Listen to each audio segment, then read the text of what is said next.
Hi there Team Bevendine, Mr. Norval here with another story. Today we're going to be reading Elmer by David McKee. I love this story because I remember being read this story when I was just a little boy. So let's get started. There was once a herd of elephants. Elephants young, elephants old, elephants tall or fat or thin. Elephants like this, that or the other, all different, but all happy and all the same colour. All that is, except for Elmer.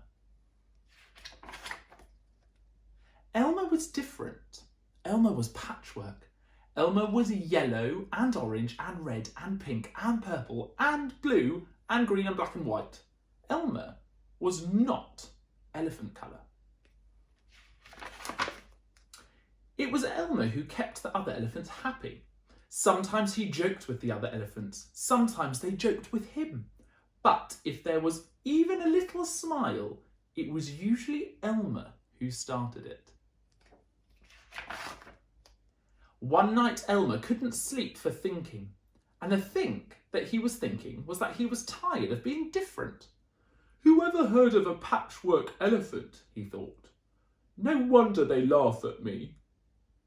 In the morning, before the others were really awake, Elmer slipped quietly away, unnoticed.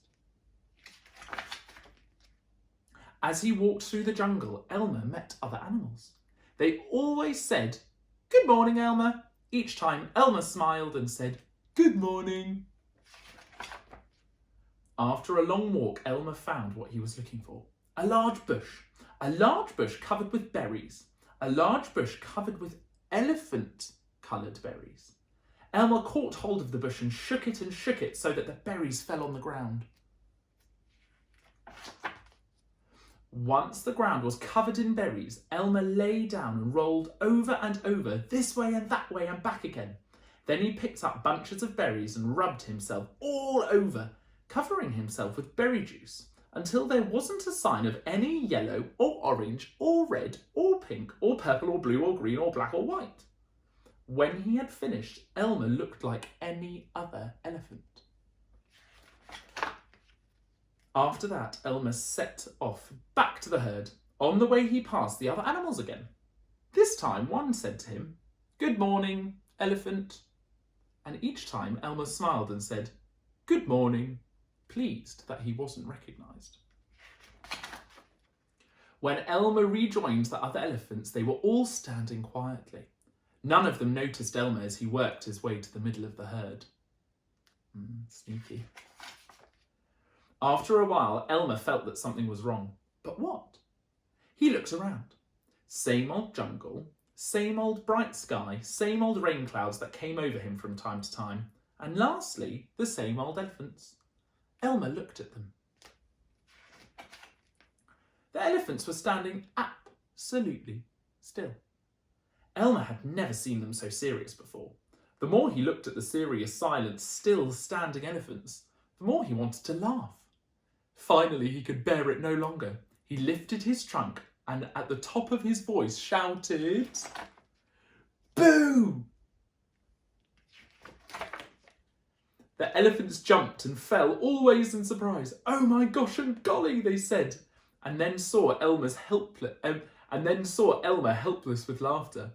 "Elmer," they said, "it must be Elmer."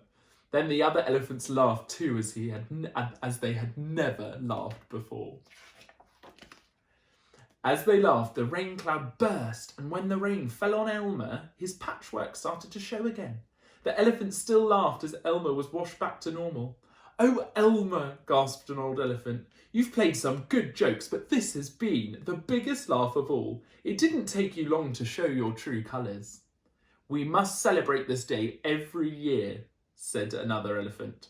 "This will be Elmer's Day. All elephants must decorate themselves, and Elmer will decorate himself elephant colour." That is exactly what the elephants do.